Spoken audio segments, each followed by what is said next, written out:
কিছুদিন আগে গল্পের গোয়েন্দাদের প্রথম প্রকাশকালগুলো একটু ঘেঁটে দেখছিলাম। দেখলাম শার্লকের প্রথম প্রকাশ 1887 সালে, এরকুল পোয়ারো 1920, মিস মার্পল 1927, আমাদের ব্যোমকেশ 1932 আর ফেলুদা 1965।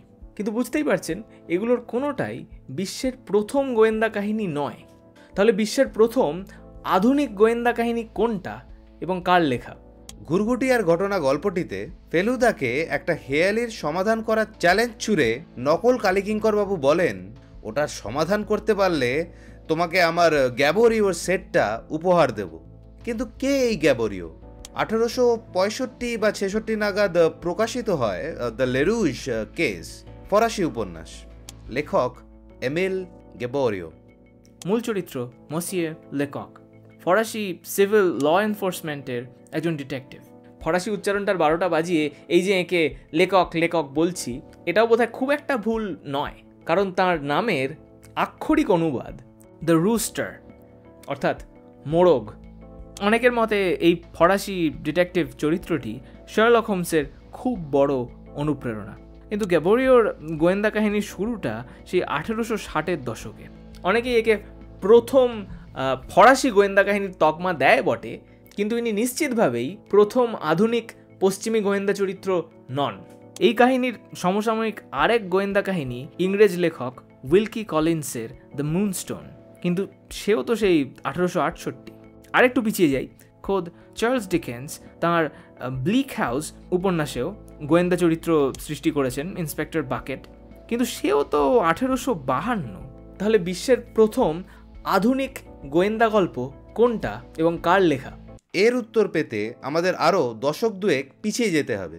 1841 সালে মার্কিন লেখক এডগার অ্যালান পো লিখলেন তার রহস্য কাহিনী মার্ডার্স ইন দ্য রু মর্গ। প্যারিসের কাল্পনিক রু মর্গ সড়কের একটি বাড়ির 2 বাসিন্দাকে প্রাণহীন অবস্থায় পাওয়া যায়। গল্পের গোয়েন্দা অগস্ত দুপন মঞ্চে পদার্পণ করেন এবং তার তদন্তের শেষে জানা যায় এই রহস্যময় কালপ্রিট কোনো মানুষ নয়, বরং এক orangutan. Cambridge companion to crime fiction বলছে, স্ট্যান্ডার্ড ভিউ অনুযায়ী এই গপ্পটি প্রথম আধুনিক গোয়েন্দা গপ্প। অন্তত পশ্চিমী ধাঁচের যে গোয়েন্দা গপ্প পরে আরও অনেক ভাষায় লেখা হয়েছে সেই রকম আর কি। এই গপ্পটির উপর ভিত্তি করে বা এর থেকে ইন্সপায়ার্ড হয়ে বলা ভালো, তারপর প্রচুর শো, নাটক ইত্যাদি ইত্যাদি সব হয়েছে, মানে যাকে আইকনিক বলা চলে। আফটার অল গ্যাবোরিও থেকে উইলকি কলিন্স সবারই source of inspiration Edgar Allan পোর গল্প। প্রথম গোয়েন্দা কাহিনীর অনুসন্ধান এইখানেই, মানে এইটুকুতেই শেষ হতে পারত, কিন্তু আরেকটা গুরুত্বপূর্ণ চ্যাপ্টার বাকি থেকে গেছে। এডগার অ্যালান পোর আইকনিক গল্পটির 22 বছর আগে এক জার্মান লেখক ইটি হফম্যানের লেখা এই বইটা প্রকাশিত হয়। ফ্রান্সের রাজা চতুর্দশ লুইয়ের আমলের প্রেক্ষাপটে লেখা একটা গল্প, আর এই গল্পতেই একটি চরিত্রের মধ্যে দেখা যায় অলমোস্ট আধুনিক গোয়েন্দা সুলভ ডিডাকশনের প্রচেষ্টা।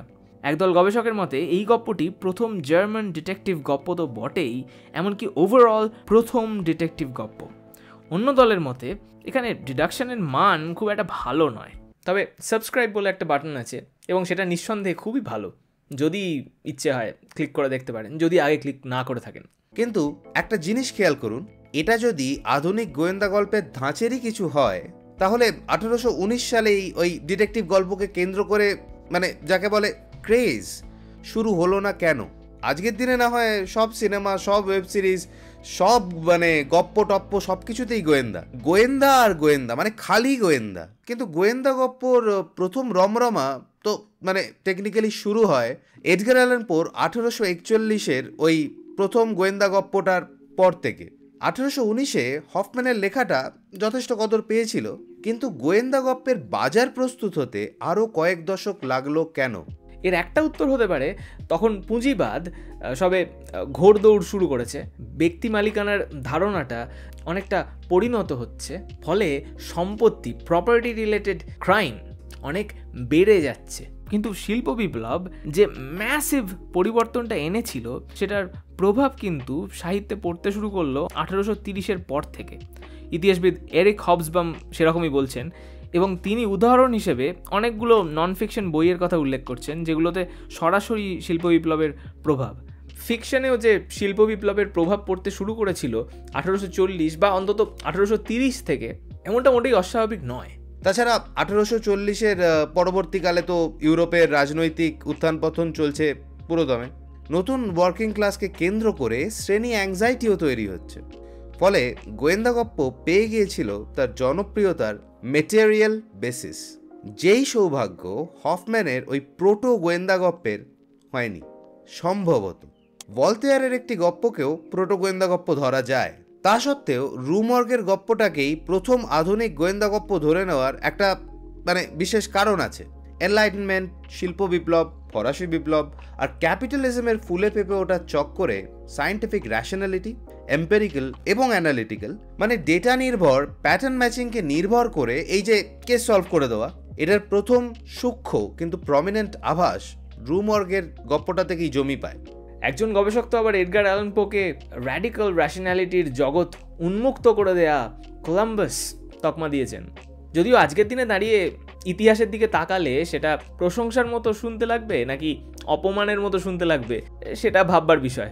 উল্লেখ্য এই যে গোয়েন্দা গপ্পের যেসব ট্রোপগুলো এখনো দেখা যায়, ওই অদ্ভুত চরিত্রের গোয়েন্দা, এক্সেন্ট্রিক যাকে বলে আর কি, গল্পের অফিসিয়াল তদন্তকারীদের কল্পনা শক্তির প্রবল অভাব, অন্য কারোর চোখ দিয়ে ঘটনাটা বুঝে ডিডাকশন করা, আর শেষে ওই একটা কন্ডেসেন্ডিং এক্সপ্লেনেশন ইত্যাদি ইত্যাদি, এই ট্রোপগুলো কিন্তু আধুনিক ফর্মে পোই প্রথম ব্যবহার করেন। যাই হোক, ডিটেকটিভ বা ওই প্রোটো ডিটেকটিভ এই ধাঁচের গপ্প, এই স্ট্রাকচারের গপ্প প্রথম কে লিখেছিলেন সেটার স্ট্রেট ফরওয়ার্ড উত্তর দেয়া কঠিন। কিন্তু ডিটেকটিভ গপ্প তো আর আকাশ থেকে পড়েনি। কোনো একটা আর্থসামাজিক প্রেক্ষাপটে এর উৎপত্তি এবং বিবর্তন, বিজ্ঞান ভিত্তিক যেসব ডিডাকশনের পদ্ধতি এই জাতীয় গপ্পগুলোতে দেখা যায় সাধারণত, সেগুলোতেও অনেক ক্ষেত্রেই যুগের রাজনীতির সক্রিয় প্রতিফলন থাকে। কারণ দেখুন, বিজ্ঞান চর্চাও তো রাজনীতির বাইরে নয়। 19 শতকের মাঝামাঝি থেকে যেসব গোয়েন্দা গপ্পগুলো পাবলিশ হয়েছে সেগুলোর রাজনৈতিক প্রেক্ষাপট নিয়েও পরে কখনো আলোচনা করা যাবে। আপাতত এই ভিডিওটা এখানেই শেষ। আমাদের আগের ভিডিওগুলো দেখে না থাকলে অবশ্যই দেখুন, যেমন এইটা। পরের ভিডিওয়ে দেখা হচ্ছে।